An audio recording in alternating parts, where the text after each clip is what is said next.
यह नवरात्र व्रत प्रत्येक चैत्र शुक्ल प्रतिपदा से नवमी तक तथा आश्विन मास शुक्ल पक्ष की प्रतिपदा से नवमी तक किया जाता है। यह नवरात्र व्रत संपूर्ण मनोकामनाओं को पूर्ण करने वाला, संतान, धन और विद्या, सुख शांति प्रदान करने वाला है।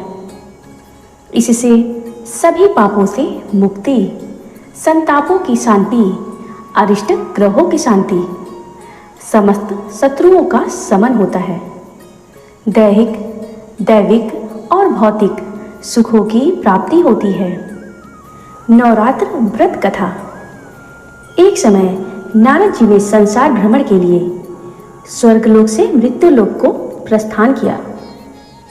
जब मृत्युलोक में पहुंचे तब वहां पर अनेक मनुष्यों को नाना प्रकार के क्लेशों से दुखी देखा। किसी मनुष्य को पुत्र से दुखी देखा, किसी को धन के लिए रोते देखा।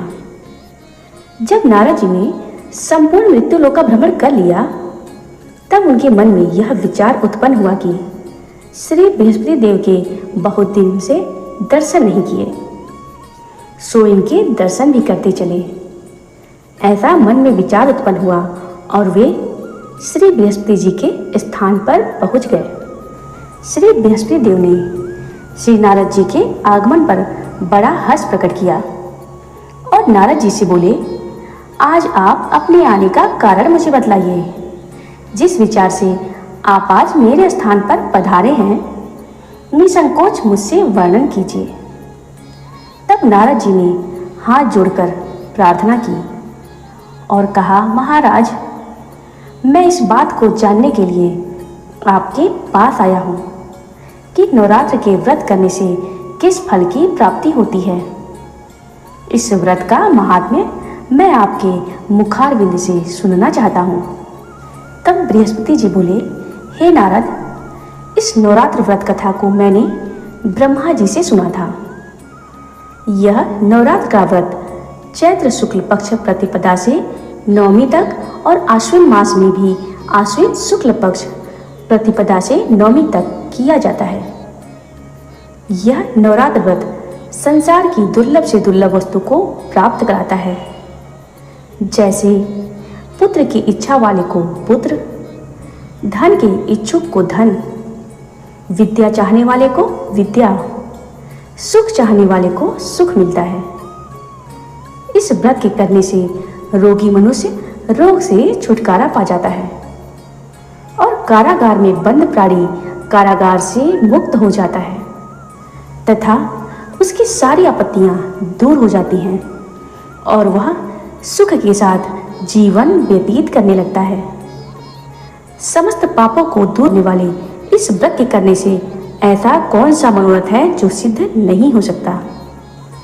यदि व्रत करने वाला मनुष्य किसी कारण से व्रत या उपवास न कर सके तो एक समय भोजन करे और उस दिन बांधव सहित नवरात्र व्रत की कथा श्रवण करे। ब्रह्मा जी बोले, हे बृहस्पति, जिसने पहले इस महाव्रत को किया था उसका पवित्र मनोहर इतिहास मैं तुम्हें सुनाता हूँ। ध्यान पूर्वक सुनो। इस प्रकार ब्रह्मा जी का वचन सुनकर बृहस्पति जी बोले, हे ब्रह्मन, मनुष्यों का कल्याण करने वाले इस व्रत के इतिहास को मेरे लिए कहिए। मैं ध्यानपूर्वक सुन रहा हूँ। आपकी शरण में आए हुए मुझ पर कृपा कीजिए। ब्रह्मा जी बोले, पीठत नाम के मनोहर नगर में अनाथ नाम का ब्राह्मण रहता था। वह भगवती दुर्गा का भक्त था। उसके संपूर्ण सद्गुणों से तो मानो ब्रह्मा की सबसे पहले रचना हो ऐसी यथार्थ गुण वाली सुमति नाम की एक अत्यंत सुंदरी पुत्री पैदा हुई। वह कन्या सुमति अपने पिता के घर बालकपन में अपनी सहेलियों के साथ क्रीड़ा करती हुई इस प्रकार बढ़ने लगी जैसे शुक्ल पक्ष में चंद्रमा की कला बढ़ती है। उसका पिता प्रतिदिन जब दुर्गा जी की पूजा और होम किया करता था उस समय यह भी नियम से वहां उपस्थित होती थी। एक दिन सुमति अपनी सहेलियों के साथ खेलने गई और भगवती के पूजन में उपस्थित नहीं हो सकी। उसके पिता को पुत्री की ऐसी असावधानी देखकर बड़ा क्रोध आया और पुत्री से कहने लगा कि हे दुष्ट पुत्री, आज प्रमाद से तूने भगवती दुर्गा का पूजन नहीं किया। इस कारण मैं किसी कुष्ठी और दरिद्री मनुष्य के साथ तेरा विवाह करूंगा। इस प्रकार कुपित पिता का वचन सुनकर सुमति को बड़ा दुख हुआ। पिता से कहने लगी, हे पिताजी, मैं आपकी कन्या हूं, मैं आपके सब तरह से अधीन हूं। जैसे आपकी इच्छा हो वैसा ही करो। राजा, कुष्ठी अथवा किसी के साथ जैसी आपकी इच्छा हो मेरा विवाह कर सकते हो, पर होगा वही जो भाग्य में लिखा है। मनुष्य न जाने कितने मनोरथों का चिंतन करता है, परंतु होता वही है जो भाग्य में विधाता ने लिखा है। जो मनुष्य जैसा कार्य करता है उसको फल भी उसी कर्म के अनुसार मिलता है, क्योंकि कर्म करना मनुष्य के अधीन है पर उसका फल देव के अधीन है। जैसे अग्नि में पड़े हुए तीर आदि उसको अधिक प्रदीप्त कर देते हैं, उसी तरह अपनी कन्या के ऐसे निर्भयता से कहे हुए वचन सुनकर उस ब्राह्मण को अधिक क्रोध आया। तब उसने अपनी कन्या का कुष्ठी के साथ विवाह कर दिया और अत्यंत क्रुद्ध होकर कहने लगा कि जाओ जाओ, जल्दी जाओ और अपने कर्म का फल भोगो। देखें केवल भाग्य के भरोसे पर रहकर क्या करती हो। इस प्रकार से कहे हुए पिता के कटु वचनों को सुनकर मन में विचार करने लगी, मेरा बड़ा दुर्भाग्य है जिससे मुझे ऐसा पति मिला। इस तरह अपने दुख पर विचार करती हुई वह सुमति अपने पति के साथ वन में चली गई और भयावने कुशायुक्त उस स्थान पर उन्होंने वह रात बड़े कष्ट से व्यतीत किए। उस गरीब बालिका की ऐसी दशा देखकर भगवती दुर्गा पूर्व जन्म के पुण्य के प्रभाव से प्रकट होकर सुमति से कहने लगी, हे दीन ब्राह्मणी, मैं तुझ पर प्रसन्न हूँ, तुम जो चाहो वरदान मांग सकती हो। मैं प्रसन्न होकर वांछित फल को देने वाली हूँ। इस प्रकार भगवती दुर्गा का वचन सुनकर ब्राह्मणी कहने लगी कि आप कौन हैं जो मुझ पर प्रसन्न हुई हो? यह सब मेरे लिए कहो और अपनी कृपा कटाक्ष से मुझ दीन दासी को कृतार्थ करो। ऐसा ब्राह्मणी का वचन सुनकर देवी कहने लगी कि मैं आदि शक्ति हूँ और मैं ही ब्रह्मा, विद्या व सरस्वती हूँ। मेरे प्रसन्न होने पर प्राणियों का दुख दूर होकर उनको सुख प्राप्त होता है। हे ब्राह्मणी, मैं तुझ पर तेरे पूर्व जन्म के पुण्य के प्रभाव से प्रसन्न हूँ। मैं तुम्हारे पूर्व जन्म का वृतांत सुनाती हूँ। सुनो, तुम पूर्व जन्म में निषाद भील की स्त्री थी और अति प्रतिव्रता थी। एक दिन तेरे पति निषाद ने चोरी की। चोरी करने के कारण तुम दोनों को सिपाहियों ने पकड़ लिया और ले जाकर कारागार में बंद कर दिया। उन लोगों ने तुमको और तेरे पति को भोजन भी नहीं दिया। इस प्रकार नवरात्र के 9 दिनों में तुमने न तो कुछ खाया और न जल ही पिया। इसीलिए 9 दिनों तक नवरात्र का व्रत हो गया। हे ब्राह्मणी, उन दिनों में जो व्रत हुआ उस व्रत के प्रभाव से प्रसन्न होकर मैं तुम्हें मनोवांछित वर दे रही हूँ। तुम्हारी जो इच्छा हो सो मांगो। इस प्रकार दुर्गा जी के कहे हुए वचन को सुनकर ब्राह्मणी बोली कि अगर आप मुझ पर प्रसन्न है तो हे माता दुर्गे, मैं आपको प्रणाम करती हूँ।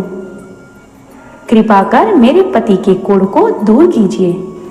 देवी कहने लगी, उन दिनों में जो व्रत किया था उस व्रत के दिन का पुण्य अपने पति का कोढ़ दूर होने के लिए अर्पण करो।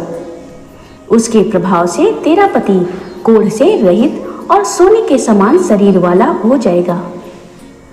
ब्रह्मा जी बोले कि इस प्रकार देवी के वचन सुनकर वह ब्राह्मणी बहुत प्रसन्न हुई और पति को निरोग करने की इच्छा से ठीक है ऐसे बोली।